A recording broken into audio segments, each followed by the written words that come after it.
Art is creation. It's creating something from somewhere that you don't know. It's an individual's experience. I don't think you can really critique art. It's like saying like it's like critiquing your like your person, like your soul, you know. It's a way for us to communicate. And some things are communicated don't necessarily make sense right away. I think when I was painting, probably about maybe 10 years ago, and I was starting to just really enjoy the process of just putting the paint down. And this is like probably when I started doing my own abstracts for the first time. Like I just was creating, and it was part of me. It was addictive, like just putting the paint down and watching it change, and then I realized other people didn't matter at that point. It was just me like expressing, and it didn't matter if it was perfect. It didn't matter if it was, judged by people. It didn't matter if people liked it. What mattered is I could put something down and then come back and just look at it and watch it and experience it for the first time. I think that's when when I started doing my own abstract art, that's when I think I started really making art was more of a part of me. It is now, but that's when it started.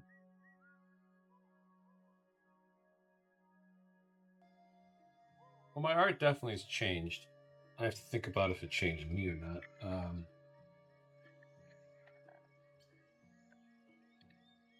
It might be a little bit of both.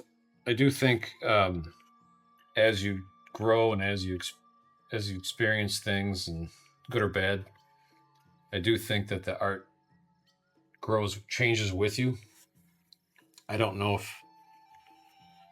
if the art's making me change or I'm changing and it's changing with me. That's a possibility. But it definitely changes. There is like I mean, hindsight is 2020, so I can look backwards and I could see what changed. And when I paint for the first time today, I also am reminded of what's changed.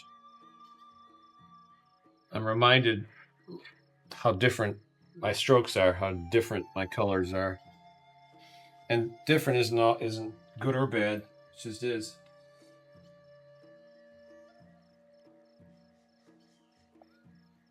But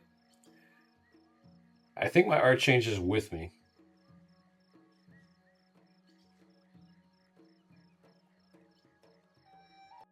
There's a reason why you're different. There's a reason why you don't have a lot of friends, and it's not your fault. It's okay being yourself. It's okay being different. And I love you. That's what I would say.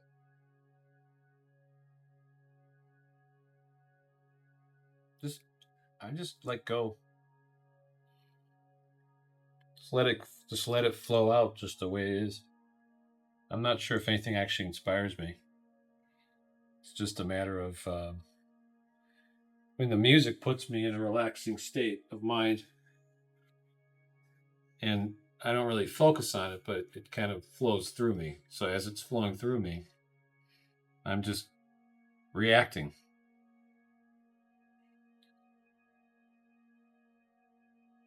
Kind of like a pattern, Well, I would say a couple things. One, learning techniques helps, but what's more important is just finding your own authentic style, and whatever that might be. my in the beginning, my style was more of a cartoon than anything else. And when I was first, very, very first painting, I always try to not be that cartoon, try to run away from it, try to avoid it.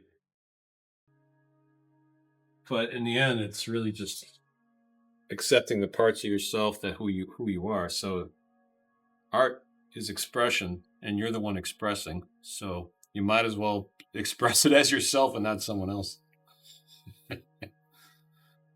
Even if your style feels like a cartoon, sometimes it's okay to be that. Styles change a little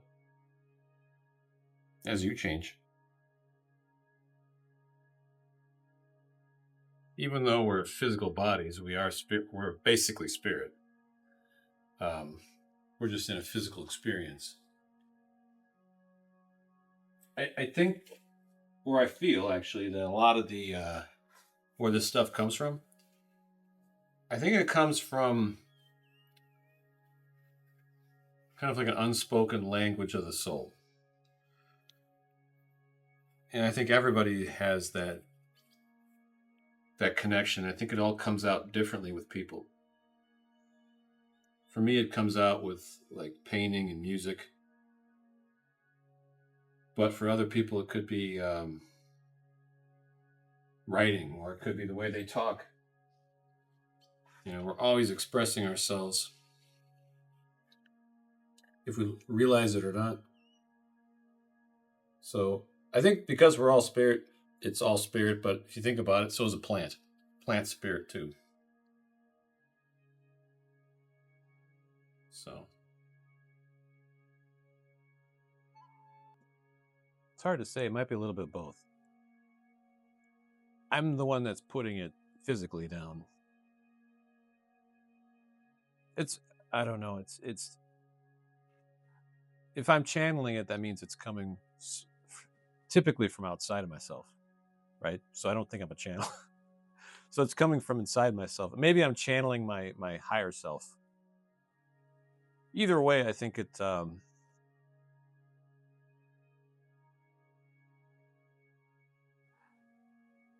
funny part about being an author, it's hard to recognize your own stuff.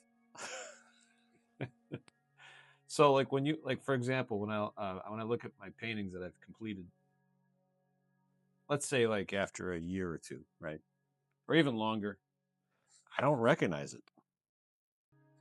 I mean, sometimes I wonder like how did I make that? Where did it come from? So in that sense, maybe I am channeling something, and maybe it is myself, but maybe not me in this world. I don't know. It's a good question.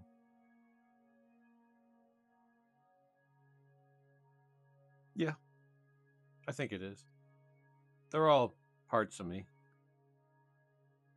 Um, that's a good example, a fractal, because it is kind of like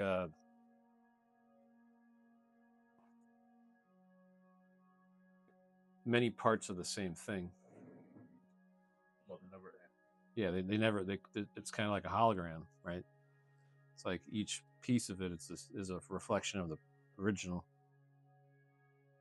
Yeah, I would say that they're like soul fragments. So imagine I think being an artist. I think what it is basically it's like either reconnecting or connecting to parts of your soul that are possibly fragmented, or you just don't know what they are. Um, no, I don't think it's just for me. I've never experienced it just for me. There's stuff I experience with it, but I do believe it's not meant just for me. So it never really. I don't think that anything I've ever created reflected something that was just personal for me and no one else.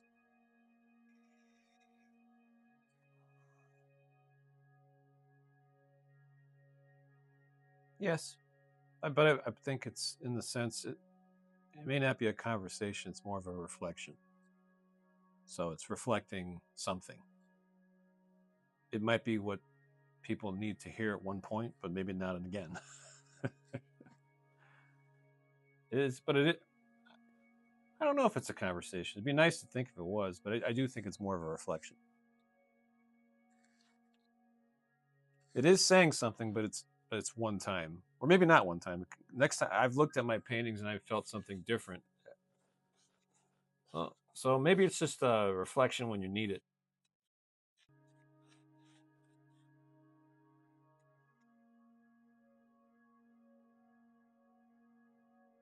Well, it wouldn't be the third.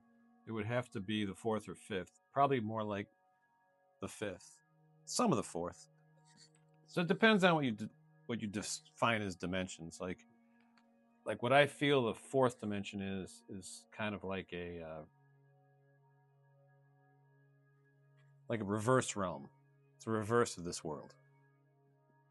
This world exists there, but in a backwards, almost like a Stranger Things, like upside down version. It's kind of like the kind of like purgatory or limbo, or uh, in the Tree of Life, it would be Yasad. It's like where the soul kind of, it's like a holding space. So some of the stuff does come from there. But I think it's probably higher dimensions that I'm aware of that it's actually coming from. But it does kind of, a lot of the stuff does kind of like filter through that fourth.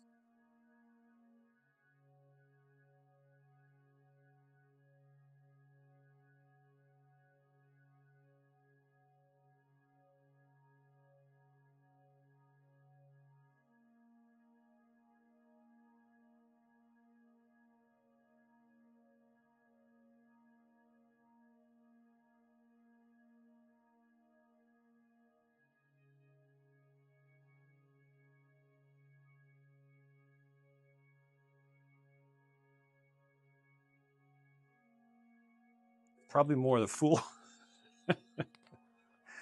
Well, because the fool's an interesting character. There's a lot of power with the fool. The fool kind of admits that he doesn't necessarily know everything, and he's kind of going blindly with trust, hoping that he's on the right path, and hoping that the choices he's making, the things he's doing, will help him or help others. So I would like to say that I'm like a magician, but I'm more the fool.